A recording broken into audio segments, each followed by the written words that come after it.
So hey guys, welcome back to new videos. आज की video की हमारी एक नई बुक स्टार्ट होगी आज, जो कि है BPCS 184 विद्यालय मनोविज्ञान स्कूल साइकोलॉजी के ऊपर, जो कि सिंपल है, बहुत ही ज़्यादा सिंपल। आपने अपनी चीज़ों को, ये सब चीज़ों को अपनी लाइफ में देखा होगा, समझा होगा। तो इसमें है कुछ चीज़ें जो कि 9 यूनिट में है, तो हम लोग का बस 9 चैप्टर रहेगा और एक एग्जाम इंपॉर्टेंट वीडियो।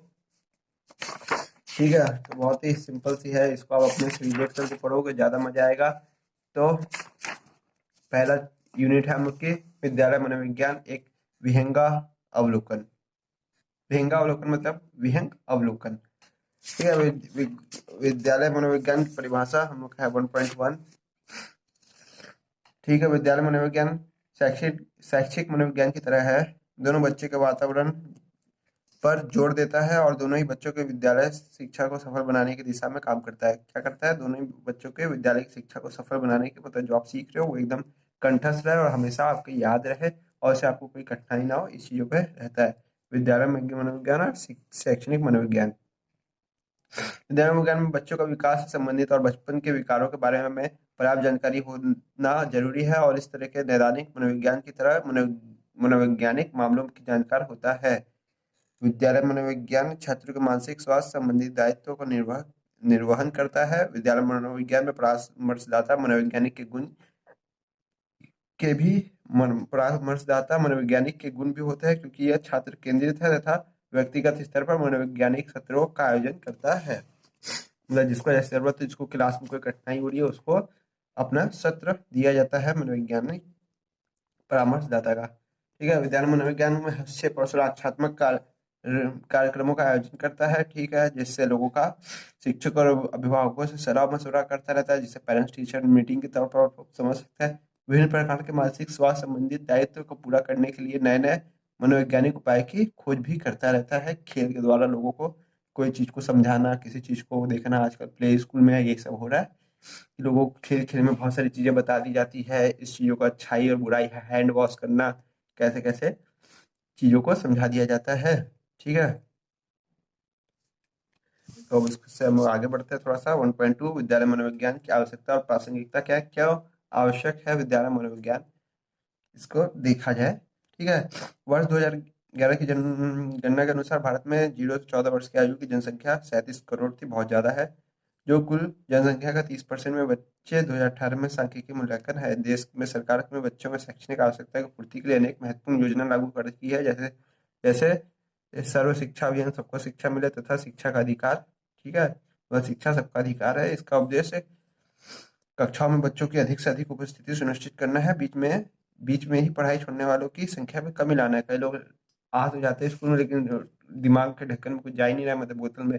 क्या होता है, फिर वो लोग अपनी एजुकेशन छोड़ देते हैं। तो एजुकेशन को और सुगम बनाने के लिए, बुक को और इंटरेस्टिंग बनाने के लिए, टीचर्स को और अच्छे से सिखाने के लिए अपस्किलिंग की जाती है बहुत ज़्यादा। तो इस सब चीज़ों पे आपको ध्यान देना चाहिए, जैसे कि बच्चों की अटेंडेंस कम रहे, मतलब अटेंडेंस अधिक रहे, लोग स्कूल से भागे कम, स्कूल जाने के लिए ज़्यादा जागरूक हो, स्कूल को एंजॉय करे एक समय की तरह, ना कि स्कूल को एक सजा की तरह ले।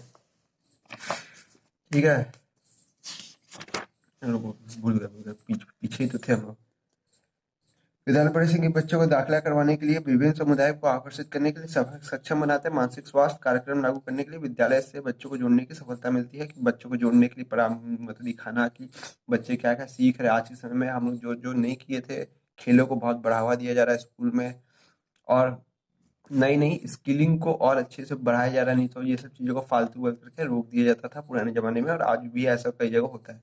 पिछले कुछ दशकों में मनोविज्ञान के पाठ्यक्रमों को अपनाए जाने की प्रवृत्ति बहुत बड़ी है। ठीक है, अनेक विद्यालय उच्चतम माध्यमिक स्तर पर मनोविज्ञान का एक विषय के रूप में शामिल कर चुके हैं। महाविद्यालयों के विषयों को चुनने की परंपरा पहले से ही मौजूद है और दशकों से उनमें कोई बदलाव नहीं आया है, कि 3 ही 4 विषय हमेशा से बनाए रहते थे। या तो आप साइंस ले लो, या तो कॉमर्स ले लो, या तो आप क्या बोलते हैं आर्ट्स में चल जाओ, जो कि हिस्ट्री रहती थी, और या जियोग्राफी, यही सब रहता था। और कोई था ही नहीं ऐसा कोई सब्जेक्ट। संस्कृत रहता था, भाषा किसी किसी की रहती थी, मतलब क्या बोलते हैं इकोनॉमिक्स रहती थी। मनोविज्ञान को बहुत कम दिखाया जाता था। बड़ी संख्या में छात्रों को मनोविज्ञान में प्रमुख विषय के रूप में चुनने लगे। इसका रुझान नैदानिक मनोविज्ञान के विशेष योग्यता प्राप्त करता है। मनोविज्ञान की पढ़ाई करने वाले छात्र के लिए सेवाओं के लिए अनेक विकल्प खुले, जिसमें विद्यालय परामर्श की सेवाओं सेवाओं को वैकल्पिक रूप से अधिक पसंद किया जा रहा है। जो छात्र को नैदानिक अथवा परामर्श मनोविज्ञान में शिक्षण एवं प्रशिक्षण प्राप्त करते हैं, ये विभिन्न विद्यालयों और परामर्शदाता और विद्यालय मनोविज्ञान के पद के लिए आवेदन कर सकते हैं। विद्यालय मनोविज्ञान आज के समय में एक पद है जो कि गवर्नमेंट भी, इंडिया की गवर्नमेंट कह चुकी है कि इसको आपको एक स्कूल में रखना पड़ेगा, जिससे कि आप अपने छात्र को मानसिक दबाव को स्थिर कर सके। योग्यता प्रदान होती है, मतलब आप इसको एमए करके आप कर सकते हो परामर्शदाता के रूप में अपने आप को। ठीक है, तो भारत भारत में आत्महत्या संबंधी तथ्य और आंकड़े हैं। 1529 वर्ग की आत्महत्या का प्रतिशत सबसे ज्यादा है। ठीक है, राष्ट्रीय अपराध रिकॉर्ड ब्यूरो के अनुसार 2018 में भारत में 10,159 छात्रों ने आत्महत्या की। तो चलो अच्छा है, आप लोग बच गए। बल्कि 2017 में आत्महत्या करने वालों की संख्या 9,905 थी, मतलब 1,000 ने इजाफा कर लिया, नीट और आईआईटी के दिन। ठीक है, क्योंकि ये इसी में ज़्यादातर हत्या होती है और फिर बकवास बकवास बकवास। ठीक है, तो ठीक है, विद्यालय मनोविज्ञान में नियुक्ति के मामले में अनेक प्रकार की विसंगतियां हैं। अनेक विद्यालय मनोविज्ञान में डिप्लोमा प्राप्त व्यक्तियों या उन व्यक्तियों को मनोविज्ञान परामर्शदाता के रूप में नौकरी पर रख लेते हैं जिन्हें मनोविज्ञान की पर्याप्त जानकारी नहीं है। तो इसके लिए कुछ योग्यताएं हैं। सभी संस्थान उपयुक्त न्यूनतम योग्यता समक्ष मनोवैज्ञानिक विदों के विद्यालय परामर्शदाता की नियुक्ति करे।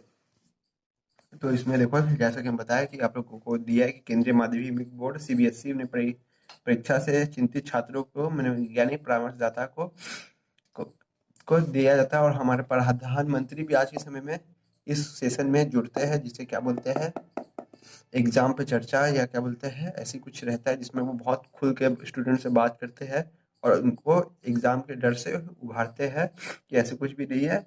अगर फेल भी हो गया तो आज के समय में बहुत सारी चीजें हैं जो इसके थ्रू आप अपना चीजें कर सकते हो।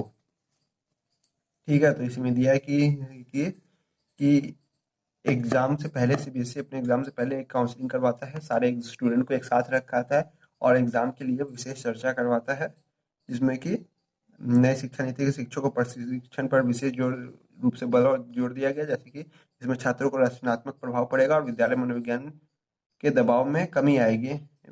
राष्ट्रीय शिक्षा नीति 2020 में एक प्रमुख विशेषता यह है कि यह स्वास्थ्य परीक्षण पर जोर देती है, जिसमें बच्चे को केवल शारीरिक स्वास्थ्य का परीक्षण नहीं आता बल्कि मानसिक स्वास्थ्य का परीक्षण आता है। यद्यपि राष्ट्रीय शिक्षा नीति 2020 में विकासशील अवस्था में ही है, फिर भी छात्रों को मानसिक स्वास्थ्य और उनके हितों को जुड़ा बड़ा काम जो कि इस नीति का अंतर्गत हो रहा है, सराहनीय है। ठीक है, तो 2019-20 में कोविड की समस्या ने शिक्षा के क्षेत्र में बुरा प्रभाव डाला है, जब सभी विद्यालय तथा महाविद्यालय गतिविधियों को ऑनलाइन चलाने पर विवश कर दिया। घर पर रहते हुए बच्चों को पूरी वर्ष शिक्षा देनी पड़ी, जिससे नई तरह की समस्याएं सामने आई। जब अब तक विद्यालय फिर से खुलेंगे और बच्चे विद्यालय जाने लगेंगे तो लगातार घरों में बंद रहने के कारण उनके व्यवहार में बड़ा अंतर आ चुका होगा, जिसमें कि उनकी आक्रामकता और चिड़चिड़ापन ये सब शामिल होती है, जिससे सामान्य तौर पर लाने के लिए विद्यालय मनोविज्ञान में बड़ी मेहनत करनी पड़ेगी। ऑनलाइन शिक्षा सेवाओं पर निर्भरता के कारण मानसिक स्वास्थ्य पर बुरा प्रभाव पड़ेगा। स्पष्ट है कि ऐसे बच्चे मानसिक स्वास्थ्य सेवाएं प्रदान करना शिक्षण संस्थानों के सामने एक नया अनुभव होगा। तो बहुत सारी झिझक होती है, स्कूल जाए ना जाए, उसके कक्षा में बैठेंगे, ये होगा वो होगा, ऐसे होंगे, हम मोटे हो चुके, हम पतले हो चुके, हम ऐसे दिखते हैं, हम वैसे दिखते हैं, मेरे सर पे चोट लग गई, मेरा बाल छोटा हो गया, मेरा डिजाइन नहीं है। उसमें बहुत सारी चिंताएं होती है, बहुत सारी हिचकिचाहट होती है, पढ़े नहीं होने का डर होता है, कि एग्जाम आने से पहले का डर होता है। ठीक है, ऐतिहासिक विहंगावलोकन एवं वर्तमान प्रवृत्तियां। ठीक है, और क्या है, देखा जाए तो विद्यालय मनोविज्ञान एक ऐसा मनोविज्ञान क्षेत्र है जिसमें शैक्षणिक मनोविज्ञान, नैदानिक मनोविज्ञान, परामर्श मनोविज्ञान, सामुदायिक मनोविज्ञान तथा विकासात्मक मनोविज्ञान के विशेष क्षेत्रों को व्यापक रूप से प्रभावित होता है। मतलब ये किन चीजों को ध्यान रखता है, शैक्षणिक मनोविज्ञान को देखता है, नैदानिक मनोविज्ञान को देखता है, परामर्श मनोविज्ञान को देखता है, सामाजिक मनोविज्ञान तथा विकासात्मक मनोविज्ञान के क्षेत्रों को कवर करके ये एक विद्यालय मनोविज्ञान बनता है। विद्यालय मनोविज्ञानों की पारस्परिक भूमिका प्राय मनोगतिक प्रतिमान तक सीमित रही है, जहां मानसिक स्थिति का पता लगाना इस व्यवसाय की प्रमुख विशेषता मानी जाती है। लगभग 2 दशक पहले भारत में विद्यालय मनोविज्ञान को मनोवैज्ञानिक परीक्षण तथा मार्गदर्शन के विशेषज्ञों के रूप में स्वीकारा गया। ठीक है। किसे लगभग 2 दशक पहले भारत में विद्यालय मनोवैज्ञानिकों को मनोविज्ञान परीक्षण और मार्गदर्शन के रूप में स्वीकारा गया कि हाँ चलो भाई तुम लोग अच्छा कर रहे हो, तुम्हें मनोवैज्ञानिक परीक्षण और मार्गदर्शन के रूप में हम स्वीकारते हैं।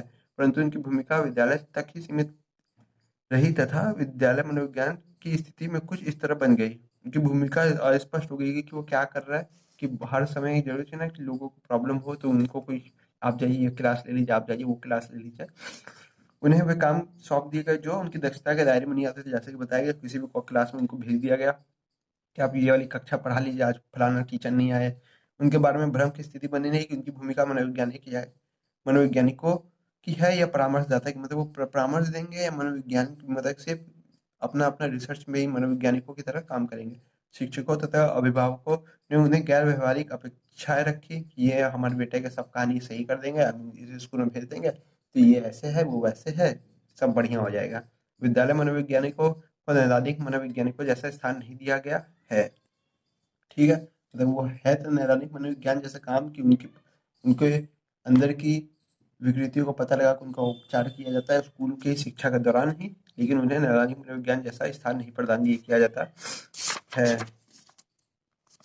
ठीक है, तो देखो पर क्या होता है स्नातकोत्तर जैसे महाराजा सर सियाजी राव विद्यालय बड़ौदा तथा जीडी गोयका विद्यालय गुरुग्राम, पुणे विश्वविद्यालय मनोविज्ञान में डिप्लोमा पाठ्यक्रम की व्यवस्था है। विद्यालय मनोविज्ञान मनोविज्ञान में डिप्लोमा पाठ्यक्रम की व्यवस्था है। इंदिरा राष्ट्रीय मुक्त विद्यालय में स्नातक पूर्व विद्यालय मनोविज्ञान का पाठ्यक्रम 2010 से चल रहा है। मतलब विद्यालय मनोविज्ञान के बिना पाठ्यक्रम के ही लोग उसे पढ़ाना स्टार्ट कर देता है। विकसित देशों में विद्यालय स्तर के विद्यालय विकसित देशों में विश्वविद्यालय स्तर पर विद्यालय विज्ञान के विशिष्ट पाठ्यक्रम की सुविधा है। साथ ही मनोविज्ञान के छात्र के नियमों के समितियों द्वारा प्रशिक्षण दिया जाता है तथा अभ्यास कराया जाता है। अमेरिका में national association of school psychology NMSP तथा अमेरिकन साइकोलॉजी एसोसिएशन APA, हाँ, 16 डिवीजन विद्यालय मनोविज्ञान नियमित समितियां हैं जो स्कूल में मनोवैज्ञानिकों की नैतिकता और तथा कार्यों की निगरानी करती है कि वो कैसा कर रहा है कैसा नहीं कर रहा है, क्या स्कूल का रिजल्ट कैसा जा रहा है, कैसे कैसे बच्चों का ऑनलाइन एक कार्ड बना रहता है जिसमें पता चल जाता है कि वो बच्चा कैसा पढ़ रहा है, कैसा उसका फिजिकल अटेम्प्ट जा रहा है, कैसा उसका एजुकेशन अटेम्प्ट है, चीज़ें रहती है। ठीक है, ध्यान से देखना। विद्यालय मनोविज्ञान 6 मानकों पर खरा उतरेगा तभी उसे स्थापित माना जाएगा। विद्यालय मनोविज्ञान में कार्यक्रम पाठ्यक्रम में विशिष्ट स्नातक परीक्षण। ठीक है, जो विद्यालय मनोविज्ञान कार्यक्रम है पाठ्यक्रम में विशिष्ट स्नातक प्रशिक्षण जिसे हम लोग स्नातक के बाद डिप्लोमा प्रशिक्षण मिल रहा होना चाहिए। विद्यालय मनोविज्ञान में विशिष्ट डॉक्टरेट कार्यक्रम ये होना चाहिए। विद्यालय मनोविज्ञान के रूप में योग्यता प्राप्त पेशरों की नियुक्ति की जानी चाहिए। ठीक है, लाइसेंस प्राप्त चिकित्सा हो, लाइसेंस हो उसके पास वो काम करने का तभी वो चीज़ें हो। जैसे हम लोग में भी है RCI के है RIC या कुछ ऐसी है, वो लाइसेंस देता है। लाइसेंस तभी वो देता है साइकोलॉजिस्ट को तभी वो लोग काम करते हैं। पेशेवर संघों का गठन हो, मतलब इंडियन साइकोलॉजी एसोसिएशन बने होने चाहिए तभी कोई ऐसे या संगठन हो। शैक्षणिक जर्नल द्वारा इस क्षेत्र में मुद्दों का प्रकाशन होता रहे, मतलब इंडियन साइकोलॉजी अमेरिका एक साइकोलॉजी बहुत बहुत विशिष्ट एक ठो वो है पूरे वर्ल्ड का बेस्ट, उसी पे सारे जर्नल्स उसके और आर्टिकल्स होते हैं। इशू वही सब कुछ देखता है, सारे के सारे रिसर्च उसी पे आते हैं साइकोलॉजी से रिलेटेड। तो वैसे ही एक आपके देश का भी अपना शैक्षणिक जर्नल द्वारा इस क्षेत्र में मुद्दों का प्रकाशन होता रहना चाहिए। ठीक है, भारत में 6 में से 3 शर्तों पर हम खरे नहीं उतरते। ठीक है, जिसमें से शर्त संख्या 1, 3, 4, यद्यपि भारत में ऐसे विद्यालय मौजूद है जो पेशेवरों अथवा मनोवैज्ञानिकों विशेषज्ञों की नियुक्ति करने में सफल रहे हैं। ठीक है, मतलब 1, 3 और 4 ये हम लोग करते हैं। सफल रहे जो छात्रों की मानसिक स्वास्थ्य से जुड़ी आवश्यकताओं को सही मायने में पूरा करने में समर्थ है। हर देश में मनोविज्ञान के अन्य विशेषज्ञता पर विशेष डॉक्टरेट की डिग्री प्रदान करने की व्यवस्था अभी विकसित नहीं हुई है। मतलब जो मतलब जो क्या बोलते हैं क्लिनिकल साइकोलॉजी और सोशल साइकोलॉजी और स्कूल साइकोलॉजी, चाइल्ड साइकोलॉजी, ये सब जो चीज़ें हैं, ये सब चीज़ों में हम लोग का भी डॉक्टरेट की व्यवस्था नहीं है कि क्लिनिकल डॉक्टरेट अलग हो, सोशल डॉक्टरेट डॉक्टरेट अलग हो, चाइल्ड डॉक्टरेट अलग हो, स्कूल साइकोलॉजी की डॉक्टरेट अलग हो, ऐसा भी व्यवस्था नहीं की गई है। यह समस्या अभी तक लंबित है। हाल में ही विश्वविद्यालय अनुदान आयोग यूजीसी ने यूजीसी केयर लिस्ट 2020 की घोषणा की, जिसका उद्देश्य शिक्षा के क्षेत्र में प्रकाशित किए जाने वाले पुराने परिपाटी के पत्र पत्रिकाओं से छुटकारा दिलाना है। यूजीसी ने केयर के मानकों पर खरा उतरने वाले पत्र पत्रिका का प्रकाशन करने वाले विषय विशेषज्ञों का एक कठिन विशेषज्ञों के लिए एक कठिन कार्य है। फिर भी कुछ प्रासंगिक प्रकाशकों उनकी व्यवस्था विद्यालय मनोविज्ञान के केंद्र पर रखकर करा जाता है। तो विद्यालय मनोविज्ञान संबंधित कुछ व्यावसायिक संगठन की सूची, ठीक है, जो हम लोग के देश में national association of school psychologist, division 16 psychology, sorry ये सब देश पूरे वर्ल्ड में है, ठीक है। International school psychology association, Indian school of psychology association, ये इंडिया का है, ठीक है। Australian psychology and counsel counsellors in counsellors होना चाहिए ऐसे, counsellors in schools, Canadian association of school psychologist और Asia Pacific school psychology association. Bharat में मनोविज्ञान का भविष्य बहुत उज्ज्वल है, चिंता मत करो। अभी बहुत सारी नियुक्तियां सब बोलते हैं, जितना अभी साइकोलॉजिस्ट है उससे 6000% की डिमांड अभी भी है।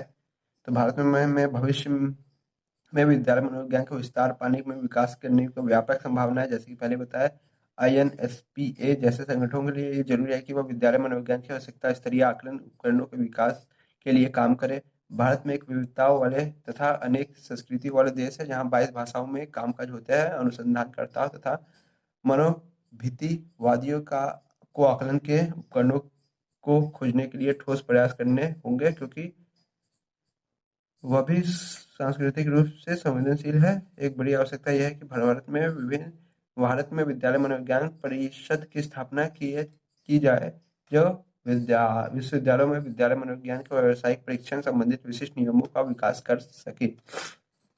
तो भविष्य में ये बहुत जरूरी है कि विद्यालय मनोविज्ञान अपने परिप्रेक्ष्य का एक बड़ा परिवर्तन लाए।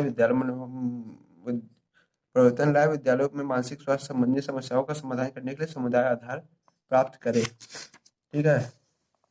विद्यालय, घर और समुदाय की परस्पर सहयोगी भूमिका होती है। इसके साथ